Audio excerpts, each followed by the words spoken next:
आपके गुरु जी के पिताजी ने भी टीका लिखी है, उसी पुस्तक को भी लगाया जाए। अगर उसमें राधा शब्द हो, मैं मुंह नहीं दिखाऊंगा। विश्वनाथ चक्रवर्ती बता दे, अनुचार प्रकाश का बता दे, चूणिकाकार बता दे, और छोड़िए उन बातों को। ऐसा हो ही नहीं सकता, अर्थ का अनर्थ है। नहीं, हमको कष्ट यह है कि हमको बोलना पड़ा बीच में, क्योंकि अगर अनिरुद्धाचार्य की जगह ये बात और कोई बोलता तो मैं कतई नहीं बोलता। देखिए, अनिरुद्धाचार्य जी इस समय टीवी पर छाए हुए हैं, लाखों लोग इनको सुन रहे हैं, पर ये तो यही समझेंगे ना कि अनिरुद्धाचार्य बोल रहे हैं। इसे आपके द्वारा कोई अपशब्द नहीं निकलना चाहिए। मैं आपसे वंदन करता हूं, कभी कोई अनर्थ करना हो तो विचार करके करिए। भागवत जी के अष्टम स्कंद के 10वें अध्याय में लोग कहते हैं भागवत जी में राधा का नाम नहीं है, राधा का नाम नहीं है। ये लोग गलत कहते हैं, जो भी कहता है गलत कहते हैं। लिखा हुआ है, मैं आपको श्लोक दिखा रहा हूं। भागवत जी के 8वें स्कंद के 10वें अध्याय में श्लोक नंबर 40 है, लिखा है उद्यतायुध दौरदंडई राधावंतो भटान मृधे। राधावंतो लिखा, स्पष्ट लिखा गुरुजी। ऐसा है, नाश मत करिए। आधावंत है, आधावंत में दौड़ते हुए, या संधि हो गई है गुरुजी। नहीं नहीं, ये गलत बात है। आप जो है आयुधों को लेकर के आधावंत।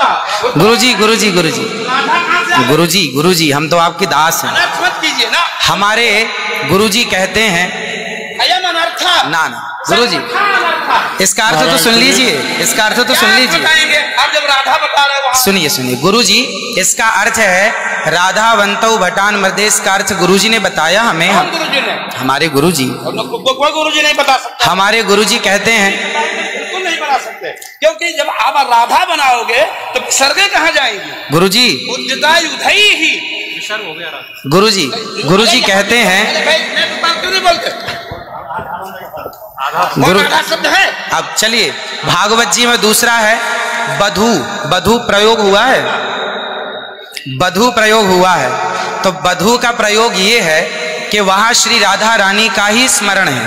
नहीं, लोग कहते हैं राधा नहीं है, तो राधा जी का जिक्र तो कई जगह है। राधा पदवाच्य बधू, इसका अर्थ संकेत अर्थ हो या लक्ष्यार्थ हो और व्यंग्यार्थ हो, इन तीनों अभिधावृत्तियों के द्वारा राधा शब्द एक भी जगह भागवत में नहीं है। इसलिए जहां बधू शब्द है वहां भी अर्थ राधा है। जहां बधू है, ऐसे पानी का अर्थ जल भी होता है। जहां राधा है, जहां बधू है वहां राधा है। ऐसे थोड़े होता है। जहां आप जैसे लोग देखिए, आप विश्व हमारे गुरुजी ने बताया, ये हमारी क्या ताकत की हम बताएं? शब्द ही अर्थानाम अभिव्यक्ति इनकी बात सारा विश्व सुनता है। महाराज श्री बोले हमारी बात 20 आदमी सुनते हैं। महाराज जी, सारा विश्व, पूरे विश्व को सुनाते हैं। गुरुजी जो मेरे गुरुजी ने सिखाया वो मैं बोल रहा हूँ। सिखा ही नहीं सकते, आप अशुद्ध बोल रहे हैं बात। अभी श्री राधा और माधव जो राम नाम है, जो भागवत जी का अर्थ है। अब कोई पूछे कि राधा का अर्थ क्या है, तो राधा का अर्थ ही कृष्ण है, वो कृष्ण का अर्थ ही राधा है। तो राधा ही कृष्ण है और कृष्ण ही राधा है। कुल मिलाकर कहने का अर्थ ये है, गुरुजन ये कहते हैं कि प्रत्येक श्लोक कृष्ण है और प्रत्येक भागवत जी के 18,000 श्लोक, प्रत्येक श्लोक कृष्ण है और श्लोक का प्रत्येक अर्थ श्री राधा है। प्रत्येक श्लोक श्री कृष्ण है और श्लोक का प्रत्येक श्लोक का अर्थ श्री राधा है। तो ये सब भाव ही तो है, सब भाव है। भाव का भूखा हूं मैं, भाव ही एक सार है, और भाव से भजले मुझे तो भव से बेड़ा पार है। सभी विद्वानों के चरणों में दास का बारंबार नमन। सबको जय श्रीमन नारायण, जय श्री कृष्ण। 2 मिनट कीर्तन कर ले। 1 मिनट रुको, मैं सबसे क्षमा मांगता हूं। मेरा अनिरुद्धाचार्य के प्रति बड़ी श्रद्धा भाव है, बड़ा आदर है, लेकिन इनकी वाणी चूंकि पूरा विश्व सुन रहा है, ये चैनलों पर आते हैं। भाव जगत में हम कुछ भी कहें, लेकिन जब हम ये कहते हैं ये शब्द में लिखा है, तो वहां पर शब्द और अर्थ का संयोग, क्योंकि गिरा अर्थ जल शब्द बोध्यो व्यनक्ति अर्था शब्दोप्यर्थांतराश्रय एकत्व व्यंजकत्वे तद अन्य से सहकारिता। ऐसा हो ही नहीं सकता कि कोई अर्थ प्रकट हो और उसके मूल में शब्द न हो। वहां संधि है, मैंने आयुध ही आयुधों से युक्त होकर मैंने गदा तलवार तीर लेकर के वो राक्षस आधा बनता दौड़े मारने के लिए। शुद्ध यही अर्थ है। किसी अभिधा से, किसी लक्षणा से, लक्षणा तब होती है जब मुख्यार्थ का बाद हो।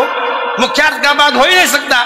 श्रीधर स्वामी बता दें, विश्वनाथ चक्रवर्ती बता दें, अनुचार प्रकाश का बता दे, चूड़िकाकार बता दे, और छोड़िए उन बातों को। आपके गुरु जी के पिताजी ने भी टीका लिखी है, उसी पुस्तक को भी मंगाया जाए, अगर उसमें राधा शब्द हो मैं मुंह नहीं दिखाऊंगा कभी।